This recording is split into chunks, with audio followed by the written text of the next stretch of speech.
예, 안녕하세요. 정해특허 안희중 변리사입니다. 어제 한 번에 끝날 줄 알았는데 특허와 실용신안권 제도까지 했습니다. 오늘은 상표권, 디자인권, 상표권 그리고 저작권 제도에 대해서 한번 알아보고요. 그 다음에 지식재산권의 국제적 보호까지 끝낼 수 있도록 하겠습니다. 그러면 특허와 실용신안제도 어제 기억나시나요? 어제 저도 처음이어가지고 좀 많이 버벅된 것 같습니다. 아이디어 보호 전략, 이 단어가 사실 좀 중요한데요. 이런 어떤 이론보다는 아이패 시험에서는 이 문장 단어를 조금 기억해 주실 필요가 있어요. 용어를 기억해 주실 필요가 있습니다. 지식재산권 입문 선사용권, 요 기억나시죠? 선사용권. 예, 갑이 발명을 먼저 하고 있었는데 그거를 증명한다면 의뢰 특허권에 대하여 실시권을 인정해 주겠다. 현실적으로는 거의는 없는데 특허법 103조에서 선사용권을 규정하고 있습니다. 발명의 정의가 중요해요. 왜냐하면 발명의 정의가 법문화되어 있거든요. 명문화되어 있거든요. 그래서 발명은 자연 법칙을 이용했고 기술적 사상이고 창작해서 고도한 것, 예, 명문화되어 있고요.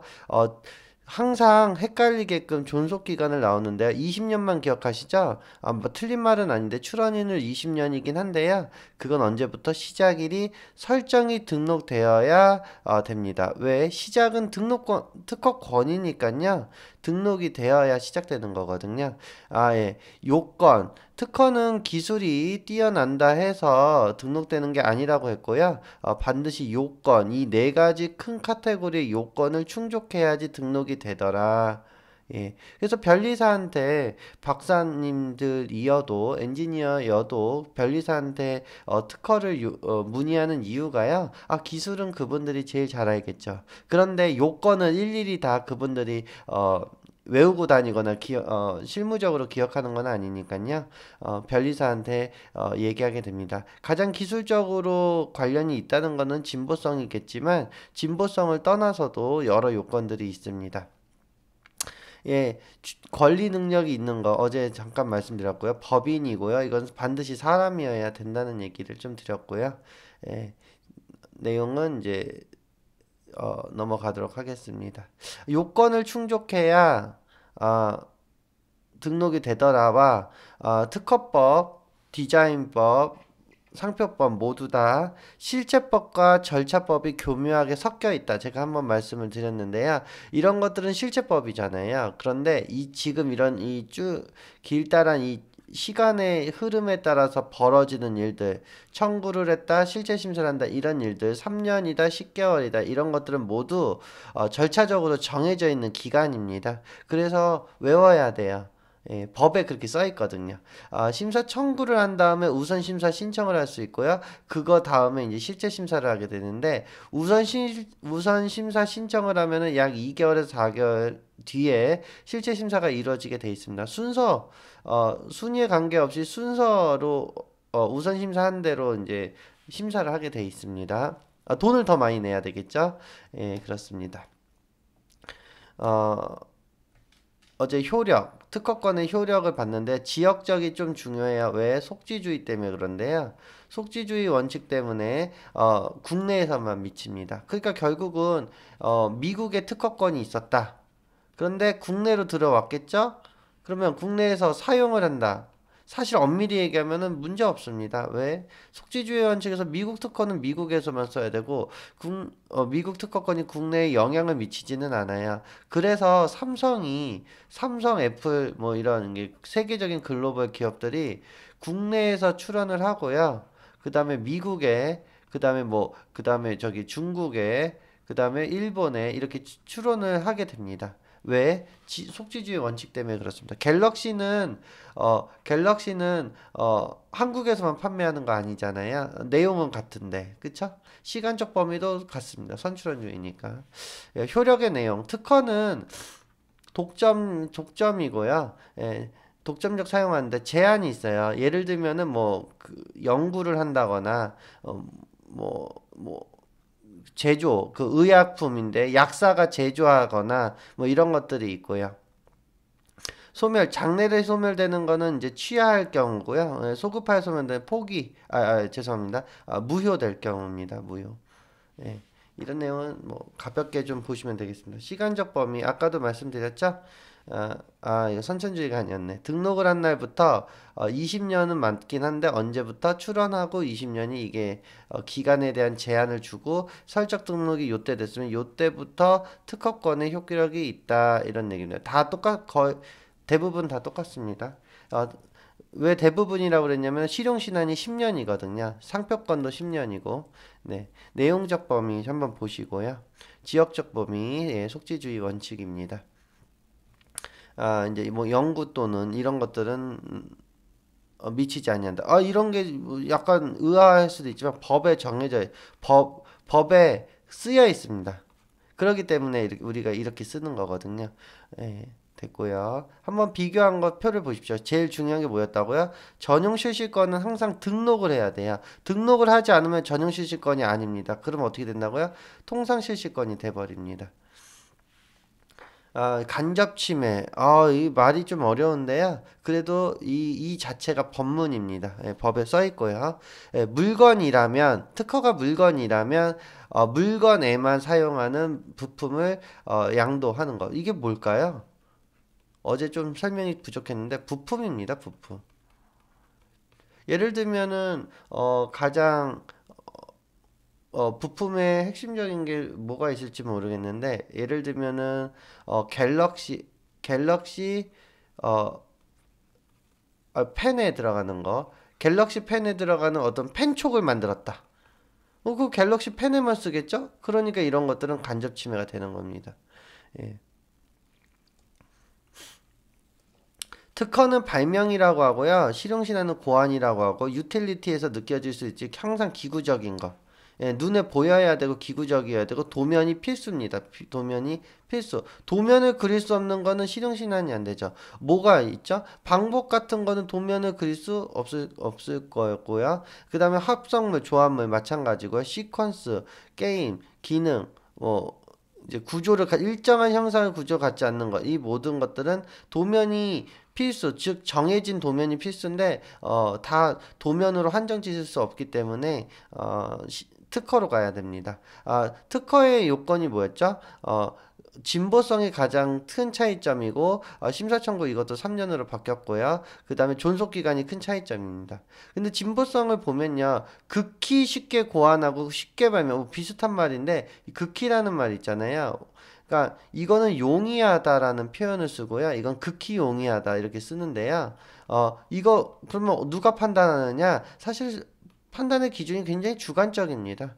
그래서 결론적으로 다 특허로 내고요. 일반적으로 특허로 냈다가 그 거절이 되면은 실용신안으로 변경 출원도 가능합니다. 예, 변경 출원이 있거든요. 가능해야. 예, 모두 다 적용이 가능한데 아까도 말했어요. 도면이 없으니까 불가하고요. 효력 제한 범위.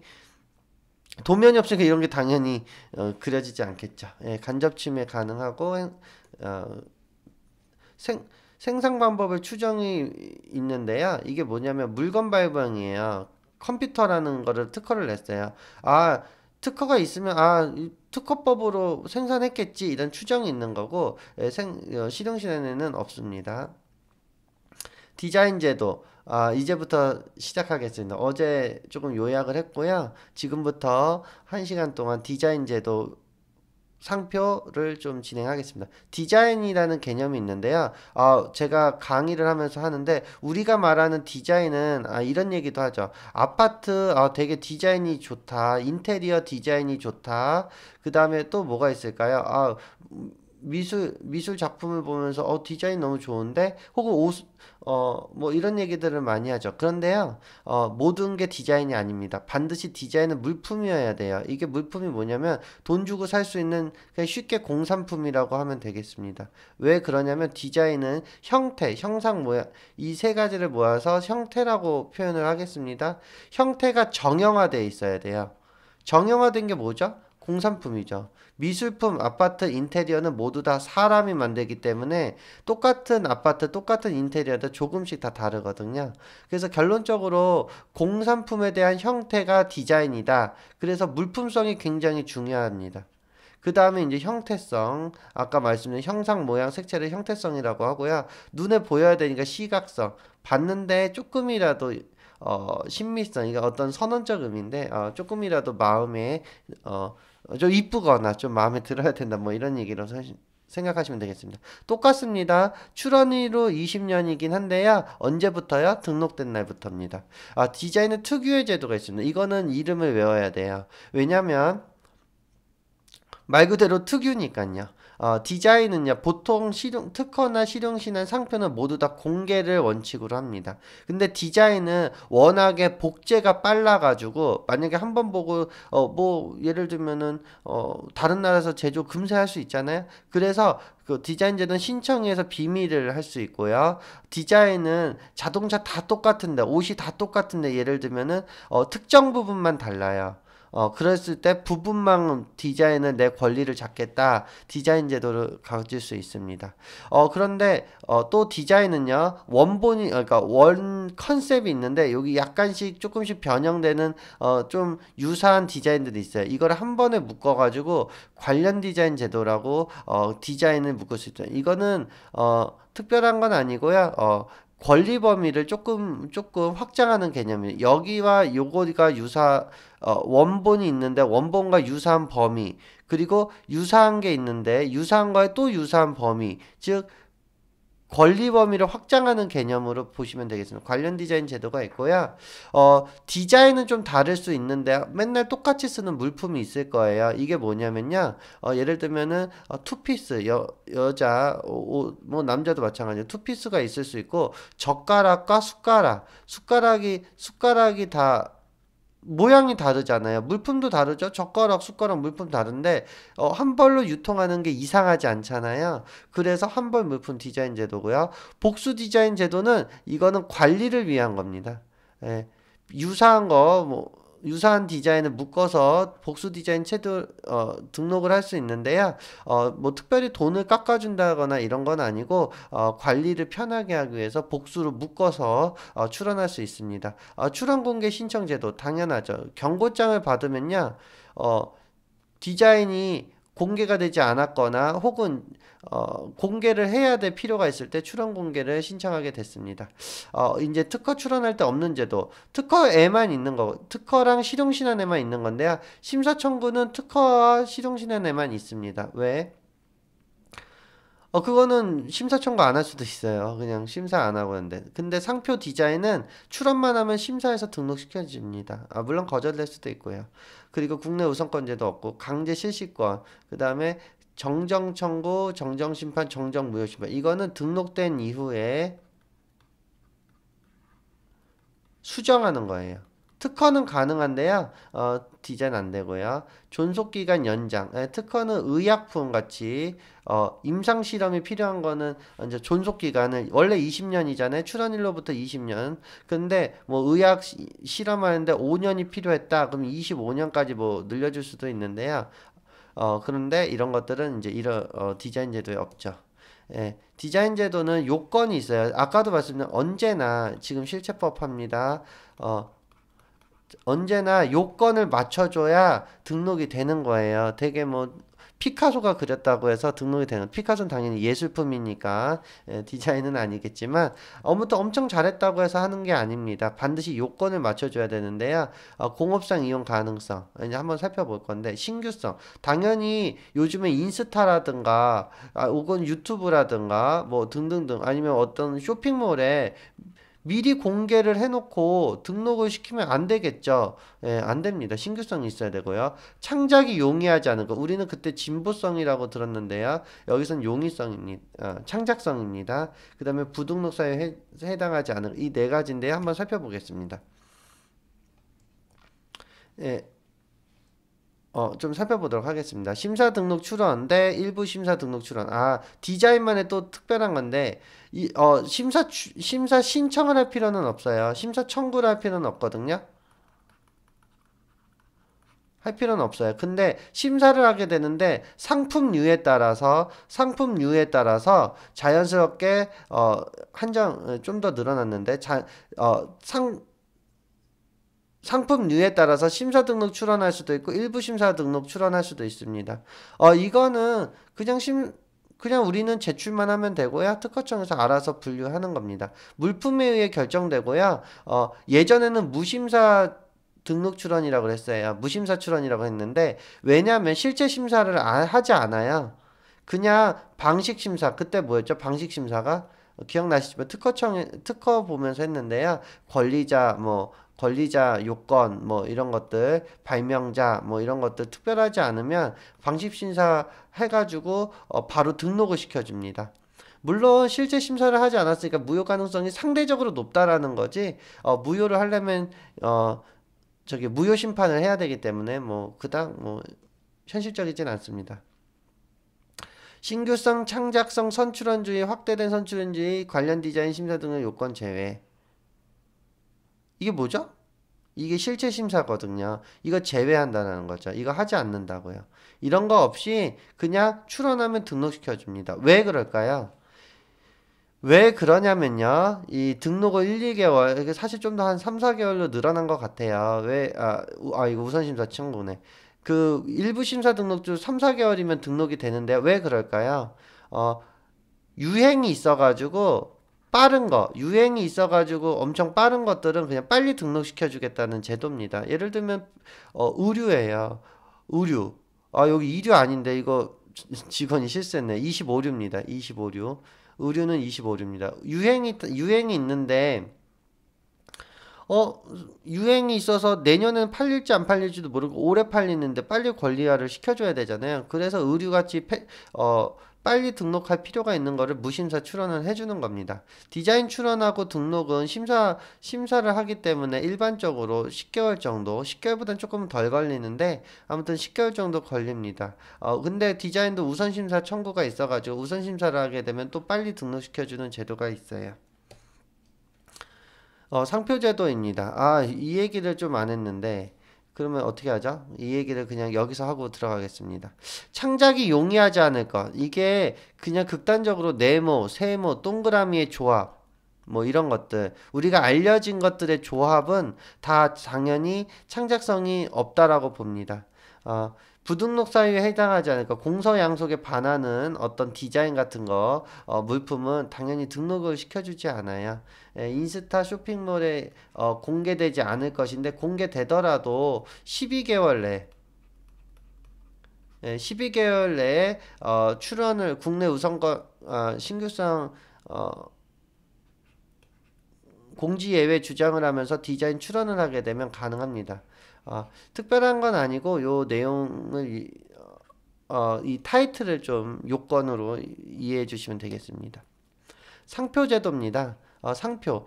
되게 우리는 사실 브랜드라고 하죠. 브랜드라고도 하고 상표라고 하는데 좀 약간 개념이 다릅니다. 브랜드는 좀 더 큰 개념이라서 뭐 상표, 기업의 이미지, 뭐 디자인 뭐 등등등을 다 총체적으로 해서 우리가 브랜드 가치를 매기잖아요. 근데 상표는 근본적으로 브랜드보다 좀 하위인데 이 브랜드를 지키려면 결국 상표로서 지킬 수밖에 없습니다. 이런 것들은 뭐 당연히 따라하고 싶어도 따라할 수는 없는 건데 상표는 많이 베끼기도 하죠. 예. 제 블로그에 좀 썼는데 오징어 게임이 요번에 핫하잖아요. 오징어 게임이 10월 이후로 출원이 급증했습니다. 상표 출원이 다 등록 안 될 것 같은데 그래도 내더라고요. 하여간 오징어 게임이 상표 출원이 많습니다. 한번 궁금하신 분들은 블로그에도 있으니까 한번 찾아보세요. 예, 상표 제도는요 두 가지 개념 목적이 있는데요. 산업 발전, 즉 기업 입장에서 이제 산업 발전이고 수요자 입장에서 이익을 보호합니다. 이게 무슨 말이죠? 짝퉁 때문에 그래요. 짝퉁. 내가 구찌인 줄 알고 샀더니 나중에 보니까 짝퉁이더라. 수요자 이익을 보호해줘야 되겠죠. 그래서 상표가 중요합니다. 상표는 그 자체를 보호하는 게 아니고요. 구찌 같이 출처, 품질을 표시하는 기능 보호를 목적으로 합니다. 이제 선언적 문구라고 생각하면 됩니다. 단어라고 얘기라고 생각하세요. 무슨 말이냐면 문자 뭐 예를 들면 구찌 자체를 보호하는 게 아니고요. 정말 이탈리아에서 만들었다. 정말 명품이다.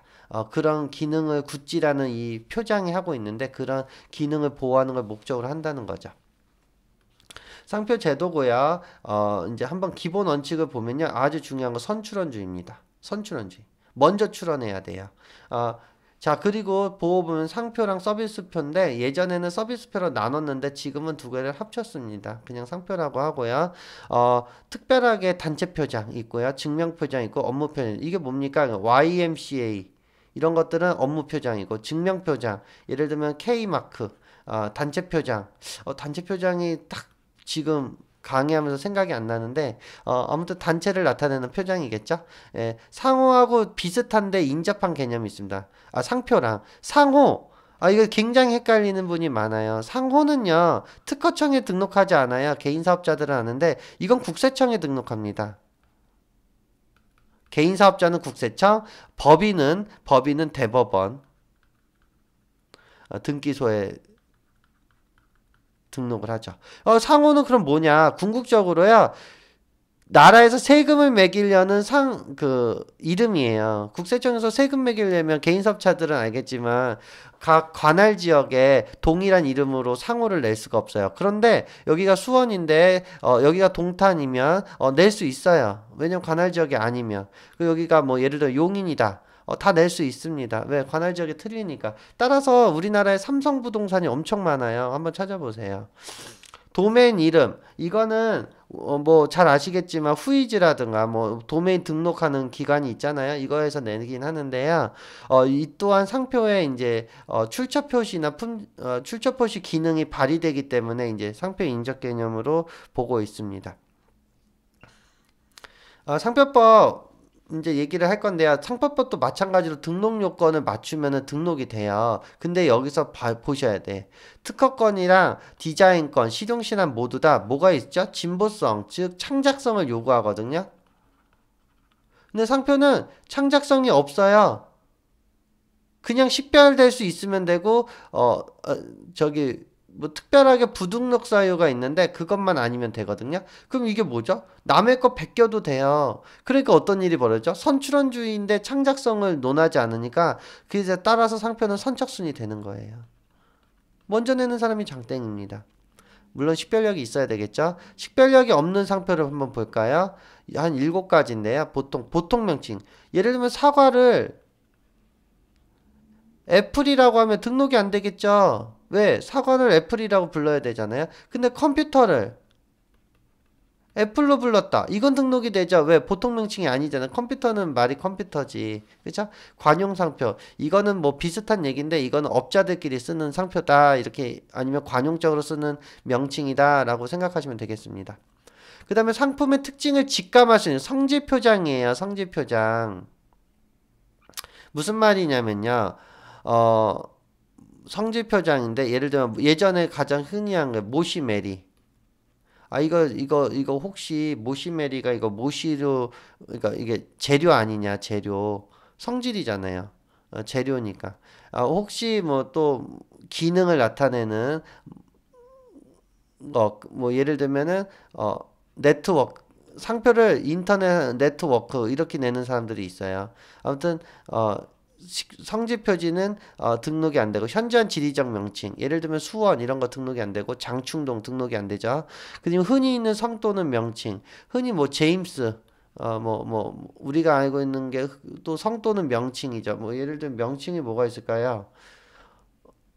흔히 박가 뭐 이런 거 등록이 안 됩니다. 간단하고 and 흔히 있는 표장 예를 들면 A6 이런 거 등록 안 돼요. 원래는 K2 등록이 안 됩니다. K5 등록 안 돼요. 왜?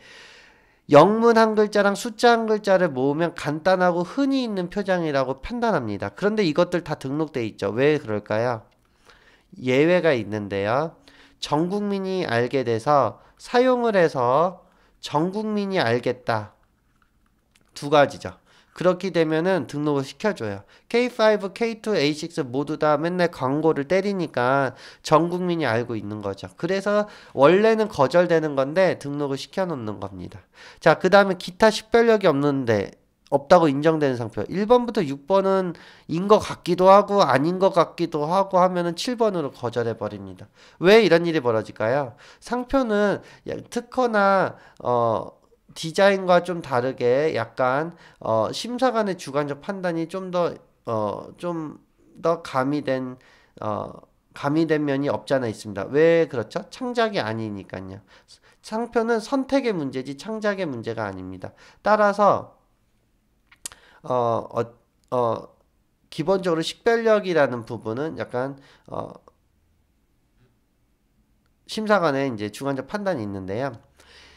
지정상품 관계에서 상대적으로 판단한다. 예, 맞고요. 1번부터 3번까지가 맞고. 상표의 구성 부분 전체를 기준으로 한다. 맞고요. 이게 아주 중요하죠. 이러기 때문에 미리 상표를 선점해 놓는 사람이 있습니다. 실제 사용하는지, 사용하지 않는지 생각하지 않아요. 일단 등록해 놓습니다. 예, 그렇기 때문에 선점이 문제가 되고 있습니다. 등록 여부 결정 시 기준한다. 지정 상품에 관한 일반 수요자나 거래자를 기준으로 판단한다. 예, 왜 그러냐면요. 의사에게 보통 명칭, 의사에게 관용 표장, 의사에게 성질 표장과 일반인에게 성질 표장이 좀 달라요. 판례를 보면. 기억이 안 나는데, 영어라서요. 폐렴 치료제였는데요.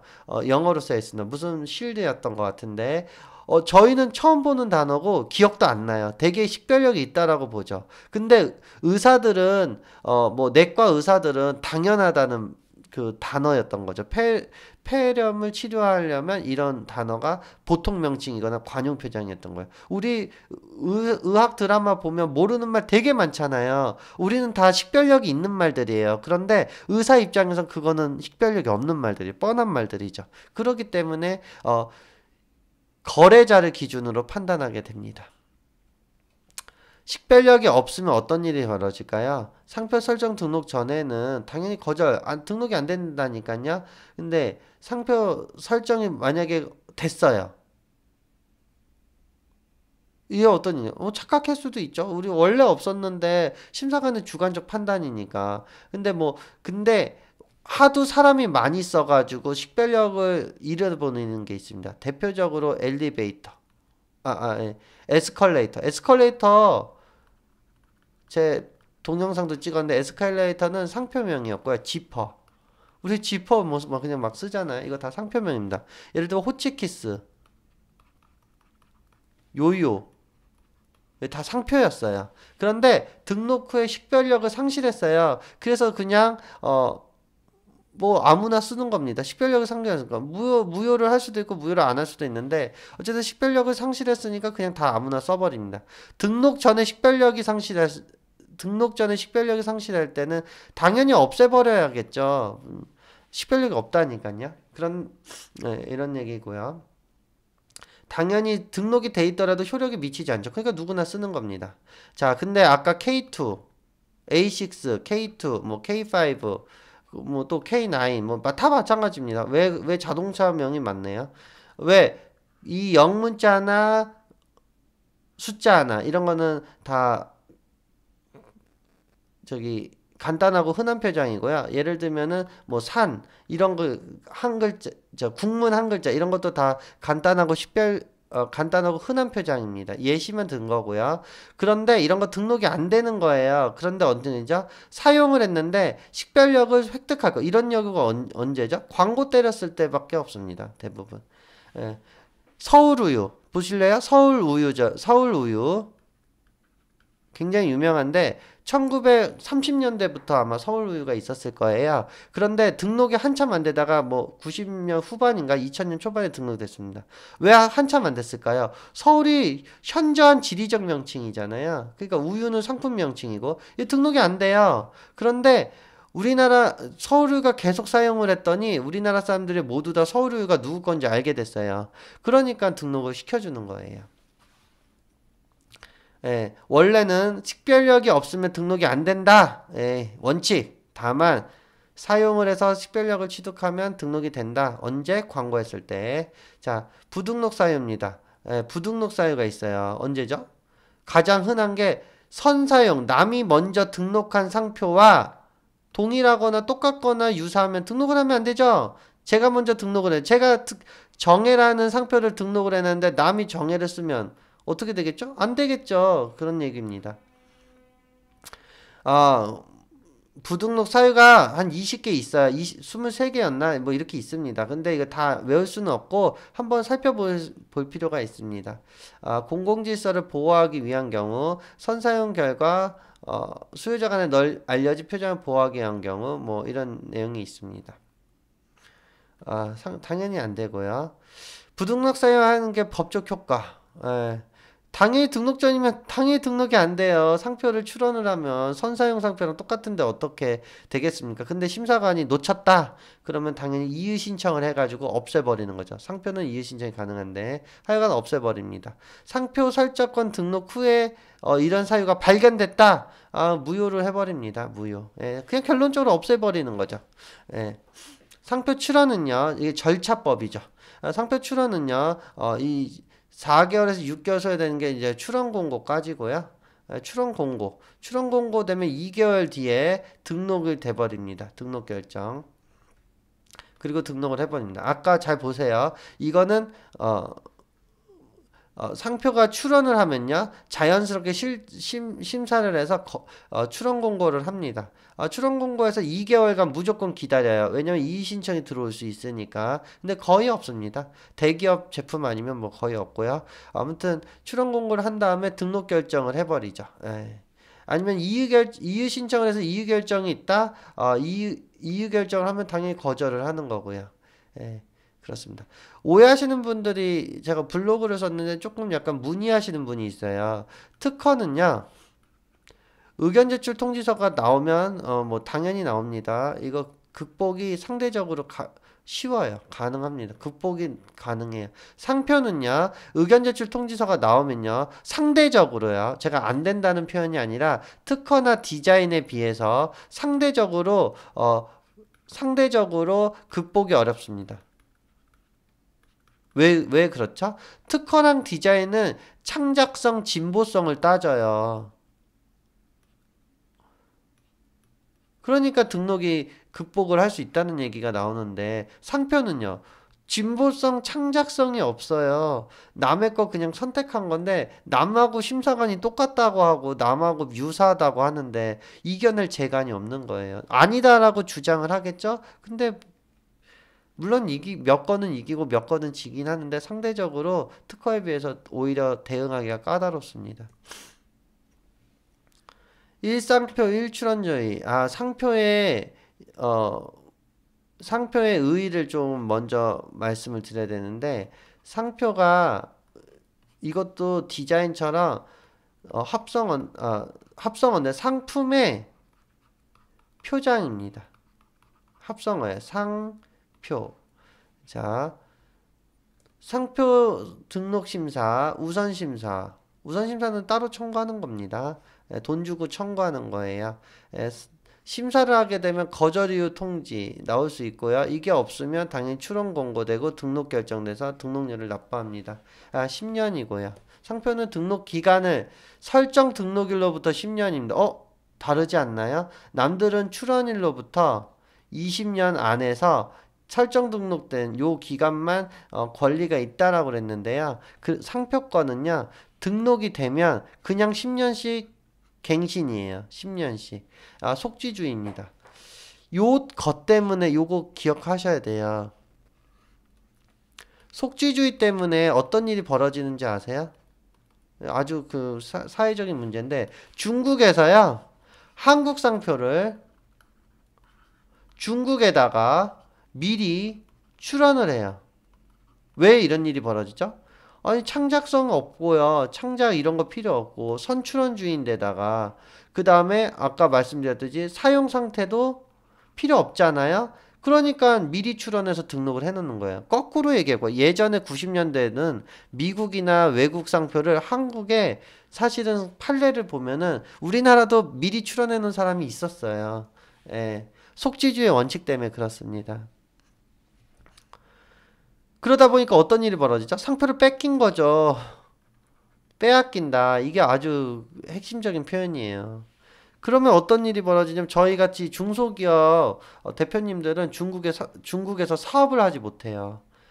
왜냐면 자기 상표를 들고 중국에다 수출을 해야 되는데 상표권자 상표 그 중국인 상표 침해가 되는데 당연히 막히지 않겠어요? 정관장의 예나 파리바게트, 설빙의 예가 굉장히 흔한 예입니다. 상표권의 효력의 내용, 네, 당연히 똑같아요. 독점이에요. 독점. 수익 또는 처분권, 소극적인 남들 사용하지 못하게 하는 거. 네, 특허권, 지재권은 다 똑같은 효과를 갖고 있습니다. 저작권. 이건 약간 개념이 다릅니다. 특허청은 행정기관이고요. 행정심판이 가능한 기관입니다. 물론 저작권도 한국 저작권위원회가 있는데요. 행정심판이 없어요. 얘는 그냥 만약에 분쟁이 나면은 법원으로 가야 돼요. 물론 중재하는 뭐 기관이 있긴 한다고 하지만 그건 법적 효력이 없기 때문에 그냥 법원으로 갑니다. 참고로 행정심판, 특허심판은 1심의 성격을 갖기 때문에 법적 효력이 있습니다.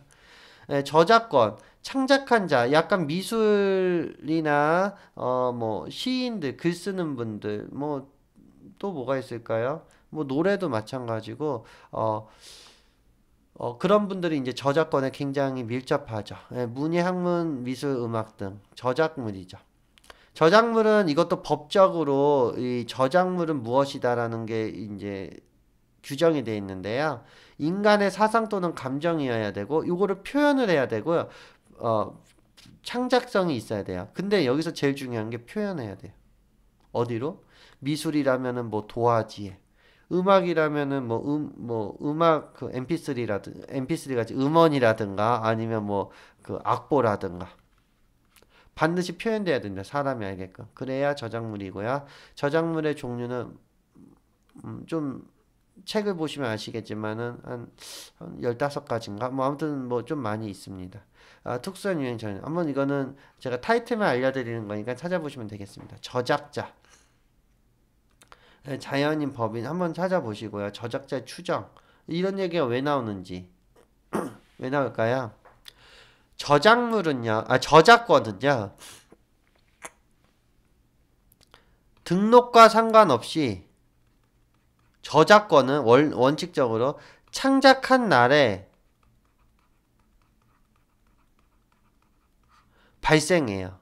그리고 등록은 내가 진짜 창작했고 내가 저작권자라고 알려주는 그냥 증빙 표시에 불과합니다. 그래서 저작권 그 등록증에 기재된 창작자를 추정해 주는 거. 이 사람이라면 원저 작품의 그 저작자겠지. 뭐 이런 내용입니다. 한번 타이틀 한번 읽어보시면 되겠습니다. 저작권은 좀, 특이하게 인격권과 재산권이 있습니다. 우리가 상표권, 뭐, 특허권, 디자인권, 이런 것들을 쓰면서 돈을 받잖아요. 이거랑 거의 유사하다고 보시면 돼요. 저작 재산권. 그런데 저작 인격권은 좀 다릅니다. 예를 들면 피카소, 모차르트, 베토벤이 작사, 작곡했다. 뭐 이런 것들. 피카소가 만들었다. 뭐 이런 것들. 저작 인격권. 이 사람들은 일신에 전속해서 양도는 이전할 수 없습니다. 그 사람이 만든 건 뭐 팩트잖아요. 그쵸? 생존 기간 뭐 있는데 규정을 두고 있고요. 자, 저작 인권권의 종류. 이 사람이 만들었다. 이 사람이 제작했다. 이 사람이 창작했다. 뭐 이런 공표, 성명 표시, 그다음 동일성 유지권. 예를 들면 피카소라고 해야 되는데 어떤 사람 피커소라고 하거나 뭐 이러면 안 되겠죠. 이름은 동일성을 유지해야 돼요. 저작 인격권 한번 살펴보시고요.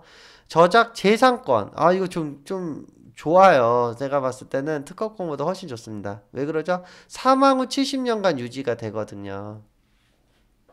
특히 공동저작물일 것 같은 경우는요, 마지막으로 사망한 저작자부터 70년이에요. 그럼 굉장히 길지 않나요? 원래 20년이었는데 얘는 70년이래요. 남들은 이제 특허 같은 건 길어봐야 20년인데 일정한 방식으로 경제적 이익을 얻을 수 있다. 당연하죠. 어떻게 경제적 이익이죠? 이 MBC나 막 이런 거 보면은 이런 얘기 써 있어요. 복제권. 공연권, 공중 송시권. 올림픽 MBC에서 하잖아요. 뭐 독점 공개 뭐 이런 거 하잖아요. 그다음에 그 미술품 같은 거 전시 뭐 이런 거 하고 있습니다. 저작권 제도. 아, 이거 이런 거 볼까요? 이런 거 많이 요즘에 저한테도 유튜브 때문에 저도 유튜브를 하는데 떨립니다. 예, 저작권 때문에. 근데 많이 묻는데요. 학교 교육 목적 등에 이용을 하면은 제한이 돼요. 어, 뭐 정치적 연설 뭐 이런 거 뭐 얘기하기 싫지만 정치적. 예. 그다음에 기본적으로 영리를 목적으로 하지 않은 공연 방송에서는 저작권이 제한이 됩니다. 그러니까 자연스럽게 뭐 학교 그 뭐죠? 그 교육을 위한 뭐 선생님들이 저작물에 신경 쓰지 않고 이렇게 나눠주는 거예요. 근데 책은 이제 교과서는 좀 다릅니다. 교과서는 돈 받고 팔잖아요. 그렇기 때문에 조금 조심해야 됩니다. 네, 시험 문제에서 복제 한번 살펴보십시오. 네, 되셨고요. 저작권은 얘도 권리는 다 재산권의 성격을 갖고 있어요. 재산권, 돈이 되는 거거든요. 그러니까 양도나 이용허락, 그리고 등록을 해야 되고, 위탁 관리도 하죠. 음악 같은 경우는 굉장히 이런 것들이 흔하죠. 자, 이용허락의 참고로 아까도 말했어요. 저작 인격권은 안 돼요. 피카소가 만들었는데 너 3년 동안 안희중이 만들었다고 빌려줄게. 뭐 이런 거 안 되잖아요. 당연하잖아요. 저작 경제적으로 이익을 보호해야 되는 거고요. 예. 저작물 이용 허락은 아까 기억나시나요? 뭐 공연권, 배포권, 전시권 뭐 이런 것들이 있어야 재산권은 이거 각각 나눠서 업체마다 줄 수도 있습니다. 다 재산권이고요. 자기 마음대로 하는 거예요. 저작권자 마음대로. 그런 얘기도 있잖아요. 뭐 저도 뉴스에서 들은 거라 뭐 찾아보진 않는데 마이클 잭슨이 엘비스 엘비스 프레슬리의 저작권을 뭐 다 갖고 있었다. 엘비스 프레슬리가 뭐 작곡했거나 노래를 불렀으면 이 사람이 저작권자일 텐데 왜 마이클 잭슨이 갖고 있죠? 얘는 저작 인격권으로 남은 거고요. 돈은 마이클 잭슨이 받는 거죠. 근데 마이클 잭슨이 죽었잖아요. 이거 이제 자녀들한테 상속이 됐겠죠? 마이클 잭슨의 저작권도 있을 테고 엘비스 프레슬리의 저작권도 다 자녀한테 상속됐을 겁니다. 재산권이. 모르긴 하는데 엘비스 프레슬리도 사망하고 70년 안 됐을 것 같기도 하고 어, 저작 재산권들이 아무튼 마이클 잭슨은 죽은 지 얼마 안 됐으니까 다 아무튼 자녀들이 재산권을 갖고 있습니다. 저작 인적권은 뭐냐면요. 베토벤이 죽은 지 한 300년 됐겠죠? 400년 됐나요? 이 사람들이 저작권을 뭐 악보라든가 이런 거 남겼잖아요. 이걸 남겼고 후세의 사람들이 이런 거를 연주합니다.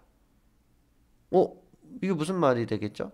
이 사람들이 만들었고 저작권자 이상한데 저작권 없어졌어요. 이제는 인격권만 남았어요. 그런데 그 악보를 보고 여러 사람이 이제 공연을 해요. 그러면 어떤 게 생기죠? 이 사람이 저작 인적권이 생기는 거예요. 이해 가시나요? 뭐 피아니스트들은 다 저작권자이면서 저작 인적권자죠. 더 엄밀히 얘기하면 왜 그렇죠? 자기가 작곡한 거 아니잖아요. 남이 작곡한 거 자기가 연주한 거잖아요. 그렇게 생각하면 편합니다. 지식재산권의 국제적 보호는 사실 두 가지 방법이 있어요. 벌써 어, 특허 실용 시간이 조금 길었고 나머지는 빨리 온 것 같은데요. 국제적 보호는 두 가지 있습니다. 요즘은 많이 아세요. 특허 보호는 PCT 출원이요, PCT 출원이 한데 이거 PCT 조약 이름입니다. 이게 지금 더 늘었을 수도 있는데 보통 44개국에 조약이 있어요. 그래서 PCT 출원하기는 44개국에 출원하는 것 같은 효과가 있는 거고요. PCT 출원을 하게 되면은 돈을 내야 돼요. 어디다? 국제사무국 와이포에다 돈을 내야 돼요. 비싸요. 돈을 내면 어떤 일이 벌어지면 여기서부터 여기까지가 기간이 약 2년 7개월. 이 기간이 늘어나요. 이거 되게 많잖아요. 뭐가 2년 7개월이 늘어나는 거예요. 그래 놓고 나서 2년 7개월 뒤에 미국이다. 저기 일본이다. 중국이다. 이렇게 들어가는 거예요. 비교해 볼까요? 원래대로라면요, 우리나라 출원인은요, 그냥 번역을 해가지고요, 그 각국 언어 번역을 해가지고요, 미국이다, 일본이다, 중국이다 출원을 해요. 이 기간이 얼마냐? 원칙적으로 1년이에요. 아니, 그러면 확실하다면, 예를 들면 제품이 판매될 게 확실하다면, 이 기술이 확실하다면, 잘 생각해 보세요. 중소기업 입장에서. 확실하다면 뭐하러 PCT에 갑니까? 그냥 1년 주고 빨리빨리 가면 되지. 그런데 생각해 보실래요? 확실하지 않다면, 1년 내 사업화도 확실하지 않고, 그다음에, 이거 국가를 미리 1년 동안 정하는 것도 확실하지 않아. 시장도 확실하지가 않아요. 어떻게 하죠? 조금 더 와이퍼에다 돈 주고 1년 7개월을 버는 거예요. 그런 개념으로 받아들여 주시면 됩니다. 그렇기 때문에 절차가 두 개인 거예요. 예, 그렇게 생각하시는 게 실무적으로 이해하기도 편하고 맞습니다. 근데 PCT 출원하면 복잡해요. 막 국제조사도 하고, 국제 공개도 하고, 예비심사도 하고, 청구도 하고, 예비심사도 하는데, 실무적으로, 물론 이제 돌아갑니다. 그런데, 뭐, 특별하지 않아요. 왜 그렇죠?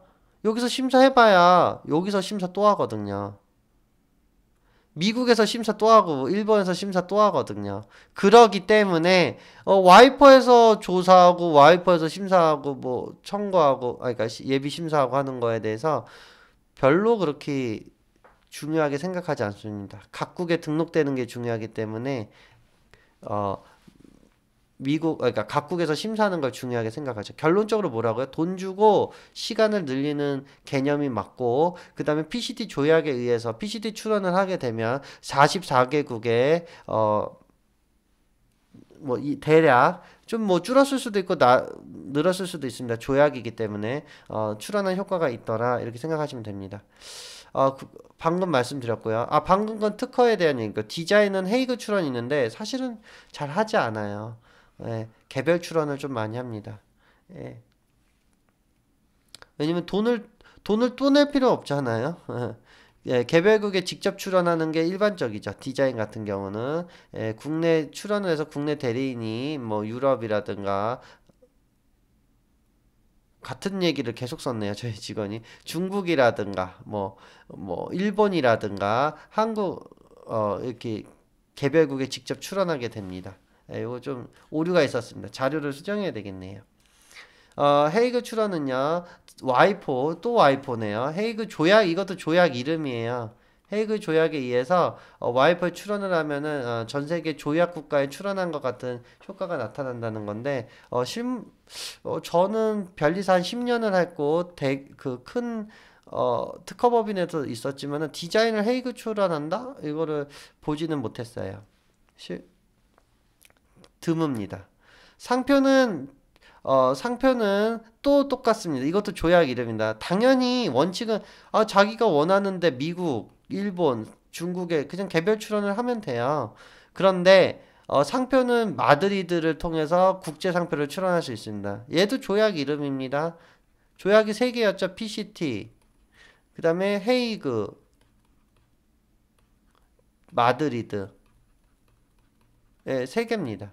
자, 국제상표 출원을 하면 되는데요. 또 와이퍼가 또 들어있네요. 와이퍼. 근데 마드리드도 저도 이제 하긴 하는데 잘 하지 않습니다. 한 10개국 이상이면은 마드리드 출원하는 게 이득인데 그거 아니면 다 개별 출원합니다. 왜 그러냐면요. 조약에 따른 출원을 하게 되면 그 제약 사항이 있어요. 가장 대표적으로 마드리드만 얘기를 드리면 우리나라 출원을 해서 마드리드로 가서 이제 각국으로 가는데 예를 들면 국내 상표가 없어지거나 뭐 이렇게 되면은 다른 것도 다 없어지는 효과가 있습니다. 결론적으로 조약 이름만 알고 계시고 전체적인 루트가 국제 출원하는 루트가 두 개씩 있다라고 보시면 되겠습니다. 원칙 이론적으로는요. 지식재산권, 저작권 모두 다 이건 저작권이긴 한데요. 해외 출원은 권리를 지키는 게 원칙이긴 해요. 근데 이런 생각을 하셔야 됩니다. 출원만 해서 이것도 돈인데 등록을 이것도 돈인데요. 이렇게 한다 해서 누군가가 보호를 해주느냐? 자동으로? 아니죠. 보호하는 것도 또 액션을 취해야 됩니다. 돈을 주고. 얘도 돈이었고 보호하는 것도 돈이에요. 그러니까 그리고 보호를 하려면 먼저 침해했다는 것을 발견을 해야 되잖아요. 사실 이것도 어, 보 돈도 돈이고 액션을 취해야 됩니다. 발견하는 일을 많이 해야 돼요. 그러기 때문에 지식재산권을 활용을 하면 되게 좋기는 한데요. 어, 사실은 아직까지는 마치 그냥 자기 구제처럼 뭐 소위 말해서 국가에서 형사는 저기 경찰이 알아서 조사해주고 막 기소하잖아요. 근데 이제 이 지재권 같은 경우는 자기가 권리자가 권리를 발견하고 권리를 행사해야 돼요. 그래서 실질적으로 국제적인 건 더 어렵겠죠. 국내도 어려운데. 아, 일단 저희가 요약집도 이제 드리고 이제 PPT로 가볍게 이 전체적인 이 큰 틀의 프레임 지식재산권을 알려드리고자 이 강의를 마련했습니다. 제가 대학에서 아이팩 강의를 좀 하면서도요, 원칙적으로는 책을 보셔야 돼요. 저희는 요약집이고 책을 한번 보셔야 됩니다. 시험 보시기 전에는요,